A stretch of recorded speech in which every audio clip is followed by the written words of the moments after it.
I used to think mold was simple. It ate, it spread, it died. I was wrong. We tell ourselves a comforting lie that fungus is just nature's janitor, a mindless thing that politely waits for the body to go cold. But we never asked what happens when the rot gets tired of leftovers and starts craving a pulse. It isn't just growing down there in the dark, it's strategizing. It didn't just learn to recycle the dead, it learned how to make us the dead. First came the static behind the drywall, a buzzing frequency that whispered like a wet electric spell. But the sound was just the lure. The real trap was the invisible dust I was already inhaling. Those damn microscopic spores that latched onto my brainstem and hallucinated a new reality over my eyes. By the time I realized I was seeing comfort where there was only decay, I was already walking willingly into the dark. My name is Evan, and if this signal bleeds through the interference, I'll be lucky, I guess. I'm recording this on my laptop, or maybe it's recording me. I can't tell where the technology ends and the spores begin anymore. I mean, look, I know this sounds insane, so I need to start from the beginning. Before the walls started breathing. Before the spores took over. My mom is a freelance mycologist, a mushroom doctor, basically. She consults for a shadowy outfit called Prism, tucked away in the deepest part of the Mohawk Valley, located in New York. I was born in Rochester, 2 hours west, where the world makes sense. Here, it's just trees, weirdness, and secrets. Prism claims to be a materials lab, but the locals whisper about bioresonance and acoustic crystallography. Why a rock lab needs a fungus expert was the first red flag that I missed. Nothing good comes out of that place, just rumors of pain and weird frequencies. But the real nightmare didn't start at the lab. It started at a garage sale on Route 5. My mom found this huge, jagged, dull crystal and swore that it called her name. I laughed. I figured it was just the old hippie in her talking. She's always been open about her psychedelic phases, believing that fungi could save the world. I didn't realize the rock was an hallucination. But since she brought home that crystal, things were never the same. I had never seen anything like it. She said it was called a Herkimer diamond, local to that area. But as I looked at it, I noticed that it had veins in it. Yeah, I mean, it looked like veins to me, but she said it was like a vein, but not a real vein like in our body. You know, humans, I mean. The first night, she set up a light in the kitchen to study the crystal and compare one of the experimental mushrooms and spores she was growing at work. Then, uncharacteristically of her, she went to bed with the light on and didn't even put the mushrooms back into the fridge she keeps in her makeshift lab in the basement. My mom is a turn the lights off when you leave the room diehard, so I should have known something was off just based on that. The next morning, the crystal, to me, looked like it had grown. She said I was imagining things, but what we both saw, plain as day, was that the veins inside the crystal had formed this macabre black fur that was growing directly either into or from the black cone-shaped mushrooms. She said the black fuzz was novel mycelium from a new prism sample containment she had created. I helped her carefully move the crystal and the black growth down into the lab. In the musty basement that smelled of old limestone and ancient water damage, she placed a UV light on it. I could see a pulse move across the furry area that reminded me of people doing the wave at one of the Rochester Red Wings baseball games that my dad used to take me to as a kid. Then it lifted like lungs. I jumped back as it breathed and now looked more like a tarantula than anything. It was terrifying to me, and I retreated as my mom stared in wonder.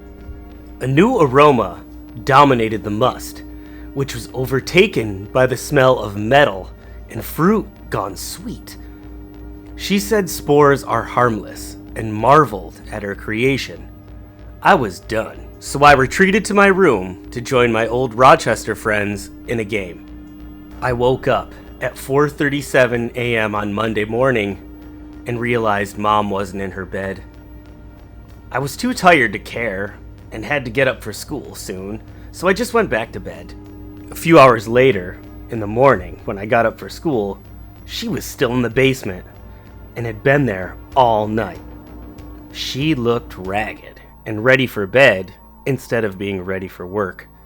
She usually left before I did, but she said everything was fine, and she slept there to monitor germination, whatever that meant. But by Tuesday, the atmosphere in the house had shifted from merely wrong to actively hostile. When I got home from school, I felt it immediately. A heavy, magnetic density that seemed to press against my eardrums, altering the air pressure in the hallway. There was this humming, too.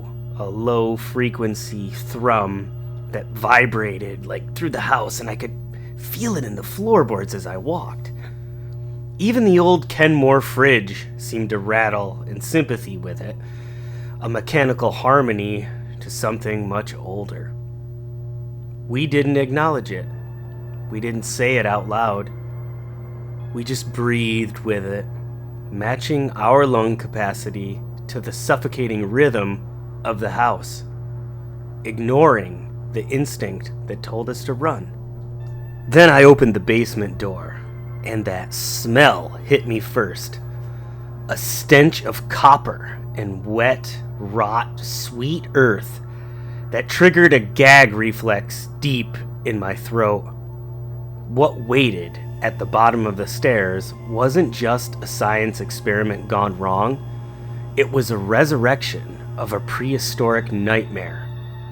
The makeshift lab table had been consumed by a towering spire-like growth, a 5-foot monstrosity that shouldn't have existed outside of a fossil record. It pulsed with a wet, necrotic sheen, utterly black, but it was the roots that were the most unsettling. They weren't wood or fiber. They were thick, chitinous legs, coated in a fuzz of aggressive black mold that looked like the fur on a tarantula. They gripped the table with articulate, muscular tension, as if the whole structure was crouching, waiting to skitter across the concrete. The air down there was thick enough to chew, swimming with spores that tasted like rotten time itself. I backed away, my fingers fumbling violently for my phone, texting my mom strings of nonsense before calling her, something I never did, and screaming a message into her voicemail that I don't even remember leaving. That night, she didn't come home. She didn't return my calls or texts, and I just sat there like I was the parent, scared out of my mind. I had a horrible feeling that that thing in the basement ate her, and it was waiting to eat me next. I was tempted to set it on fire, to grab a can of hairspray and a lighter and burn this whole damn house down with it. But I didn't. I scrambled to find Prism, my fingers flipping feverishly as I searched for a number, an address, anything. But the facility is a ghost. It isn't on Google Maps at all. Where I think it is just a redacted gray square on the satellite view. A data void hidden behind a firewall of unmapped pine trees. Mom never told me where it was, but the locals whispered about it. She couldn't tell me. She signed NDAs that functioned more like death threats, terrified into silence. Even when she was home, she hid behind a shield of cold, sterile jargon, muttering about coupled fields and cross-domain signaling, like she was trying to sanitize the horror of what they were doing. A hot, acidic wave of panic washed over me. I hate Prism. I hate their secrets, and I blame them for this nightmare. All of it. I surfaced from a restless sleep into the dead valley of 3 a.m. to feel a weight on my mattress and a rhythmic, dry friction against my scalp. I opened my eyes. Mom was there. She was petting my hair, but not in the way a mother comforts a child. She was stroking me with mindless, repetitive persistence of someone smoothing a wrinkle in a bedsheet. I bolted upright, scrambling back against the headboard. Mom! Mom? Her eyes were wide open, capturing the steel tamp glow from the window. But there was nobody home behind them. Just glass and vacuum. I tried to tell her, tried to vomit out the words about the basement, the smell of copper and rot, the terrifying thing that was growing 5 feet tall in the dark. But my tongue felt like a dry sponge swelling in my mouth. As her cold eyes peered at me, I felt a high-pitched whine pierce my temples. It was a spike of pressure so intense I had to clamp my hands over my ears. I felt like she was physically reaching into my frontal lobe and turning down the volume of my thoughts. Shh, she whispered. Her voice was flat and devoid of cadence. It's going to be okay. Better than okay. The basement, I choked out. Tears of pain leaking from my eyes. It's a monster! No, she corrected me, tilting her head with a bird-like twitch. It's Mother. Prism's acoustic arrays. They finally made her speak. You're fighting the frequency, honey. You might hear her, too, if you stop struggling and let her in. The way she said, let her in, made my stomach turn over. She reached out to soothe me again, her movements languid and underwater. That's when the moonlight hit her hand. The hand that had packed my lunches, put band-aids on my bloody knees, and held me when I felt alone, was gone. I felt goosebumps overtake my entire body, as her hand looked more like the roots of that thing downstairs than one of a human. Running beneath the pale skin of her wrist and threading across her knuckles were dark, pulsing tributaries. Blue veins replaced by black, fuzzy filaments. The tips of her fingers were stained with it, a necrotic, fibrous webbing that looked like spider legs looming from her pores. The scream ripped out of my throat before I could stop it. A primal, jagged sound of pure contamination. I slapped her hand away and scrambled backward, clawing wildly at my own scalp, scrubbing my fingers through my hair as if I were covered in lice, as if the infection were already rooting into my skull. "Get off me! Get off me!" I screamed. And my scream hit her like a physical blow, and she convulsed, her hands flying to her ears as if I'd driven a spike into them. She crumpled to the carpet, writhing silently in agony. I didn't wait to see if she would get up. I didn't care. I grabbed my jeans and sneakers, tripping over my own feet, and bolted into the hallway, leaving the woman who used to be my mother twitching on the floor. I took the stairs 2 at a time, but the house had already turned against me. The grout lines were furred with black velvet, the walls were sweating, the paint bubbling as if the drywall ran a fever. The vents coughed a dry dust that tasted of old coins, coating my tongue. I grabbed a dish towel to cover my face, but the cloth wept gray, oily water into my grip. I threw it down and spun around. Mom was right there. She had moved with the impossible silent speed of a trap snapping shut. She smiled, her lips peeling back to reveal teeth that looked like bruised, stained chunks of charcoal where the mold was taking root. I scrambled back, tripping over my feet again, but she advanced with a heavy, loping gait, hunching forward like the Sasquatch in that grainy Patterson film. She pressed her forehead against the glass door, which was already teeming with black fuzz, and whispered to it, and hushed and intimately spoke like a priest at a confessional. "Stop!" I yelled. "Mom, snap out of it!" She didn't blink. "The mold carries empathy," she murmured, her voice wet. "That's how mycelium works. It shares resources. It shares feelings." I remembered her weakness upstairs, and I drew a breath and screamed, "Shut the fuck up!" She flinched violently, her face twisting into animal rage. She lunged faster than I could run and cupped her hands under my mouth. She exhaled hard, and a cloud of dense black spores hit me squarely in the face. I gasped, inhaling the colony. The world went gray, then black. I didn't dream. I received transmissions.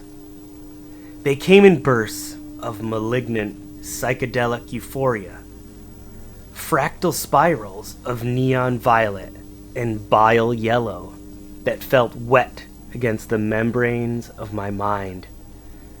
It was a terrifying, vibrant ecstasy, like the endorphin rush of dying, stretched into an infinite loop. There were no pictures, only pressures, atmospheric shoves that spelled my name in a language I shouldn't know, dissecting my soul from the inside out. It was the dread of being a single drop of water, realizing it is about to fall into an ocean that hates it. I fought to wake up, thrashing against the crushing weight of a frequency that was trying to turn me off. When I finally surfaced, the nightmare didn't end. It just solidified. The house had metastasized. It was no longer a home, but a black coral reef of fuzzy, necrotic nodules that pulsed in sync, growing across the walls with the terrifying precision of a strategic war map. The air was thick with that same slow, heavy thrum. The pipes, the light fixtures, the floorboards were all chanting in a single harmonic, low-frequency drone. I had lost time. Hours, days, I couldn't tell. But Mom was sitting there watching me with a smile that was bright and completely insane. "You're feeling the network," she whispered in a gurgle, her eyes wide with a drug-free high. "Prism built ears for it, but the crystal is a mouth." Against every survival instinct that I had left, The hum dragged me downstairs. It wasn't a sound anymore. It was a hook buried in my sternum, reeling me in, luring me deep into the basement, where the air was thick enough to drown in, smelling of copper and wet wool. And the laundry room? The laundry room was no longer architecture. It was biology. Everything was coated in a deep, lush shag of black velvet. It covered the washer, the dryer, the walls, everything. When I breathed, the fur rippled in response, a million tiny filaments waving toward the heat of my lungs. Then I looked up at the wooden joints exposed in the ceiling of the basement. They were hanging there, large, membrane-like sacs, heavy with fluid. They didn't look violent. They looked terrifyingly peaceful, swaying gently in the draft, like the seed pods of some carnivorous orchid waiting to bloom. A cold wash of terror flooded my veins as my flashlight caught the bottom of the nearest sack. The membrane was translucent enough to show a silhouette, a heel, an ankle, and below it, suspended in that black fuzz, was the bright neon pink plastic of the generic Crocs Mrs. Green, my next-door neighbor, always wore. It was dangling there, absurd and cheerful, against that nightmare. I spun around, desperate to run, but a shadow detached itself from the water heater. Mom. She stepped into the light, but she didn't look at me. She looked through me. Her eyes were terrible, filled to the brim with fluid, too wet, shimmering as if someone had polished the corneas from the inside. She opened her mouth, and the sound that came out was a discordant scratch, a harmonic overlay of her voice, and something deeper, scratching in the back of her throat, something ancient and wet and terrifying. "Mother says you're ready," she rasped, the sound vibrating in the bones of my skull. "To join the bloom." I stumbled toward the dryer and saw it. A white jug and a blue cap. Bleach. I grabbed it and uncapped it in one motion, dousing the pulsating sacs. The reaction was immediate. The walls screamed. Inside my head, a psychic feedback loop like wet radios tuned past midnight. Mom shrieked with them, a sound so high and tearing it wasn't human anymore. I bolted. I scrambled up the stairs, tore through the hallway, and kicked the front door open. But the infection had beaten me outside. The street lights were already varnished in black slime.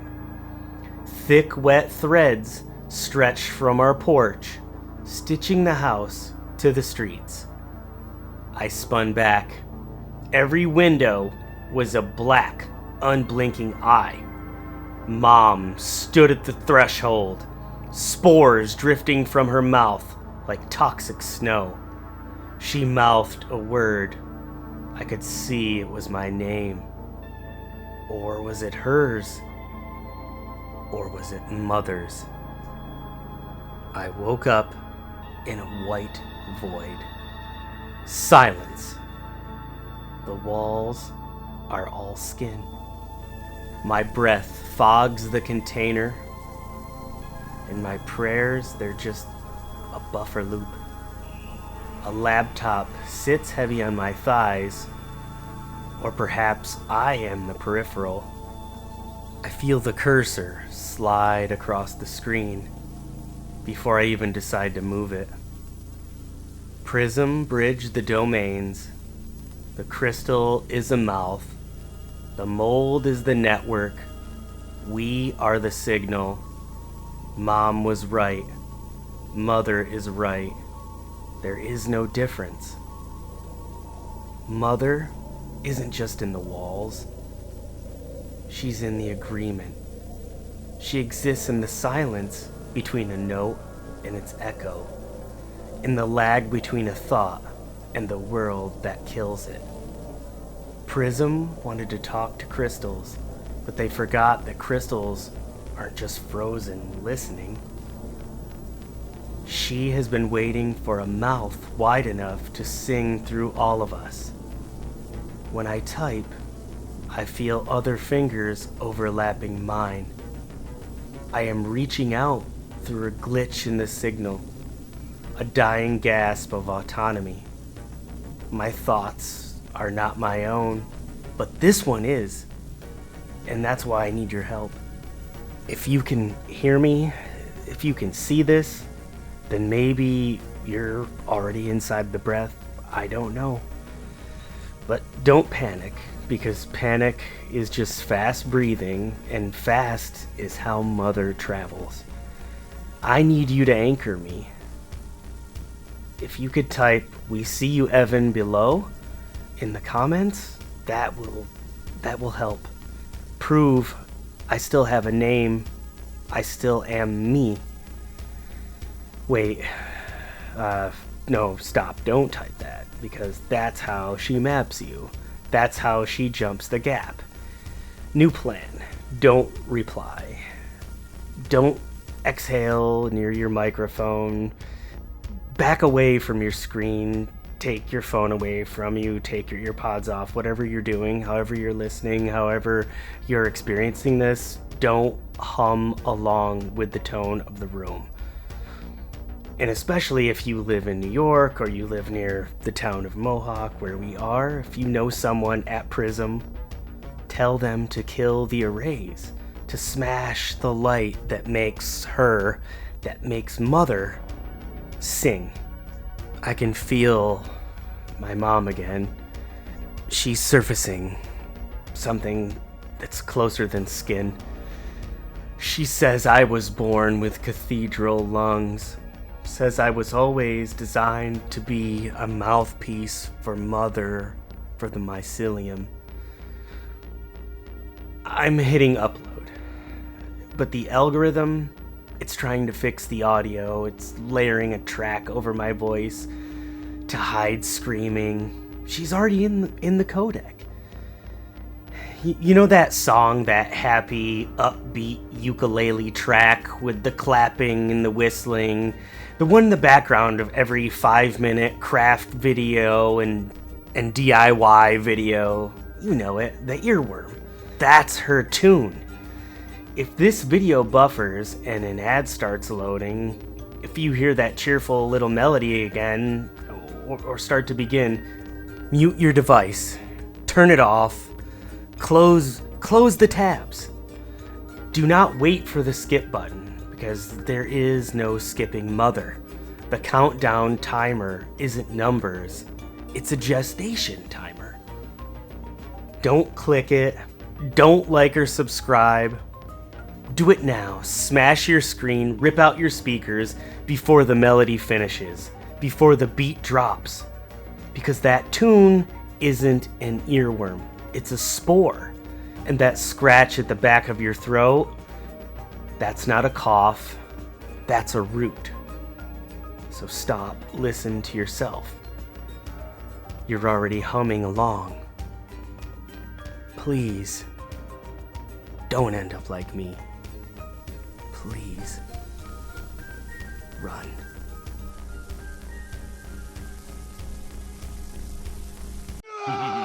Horror. You're listening to Nerd Horror Stories, a twice-weekly horror anthology series. No commentary, no long intros, just stories. Stories to fall asleep to, stories to keep you awake, and stories that feel close to home. Please subscribe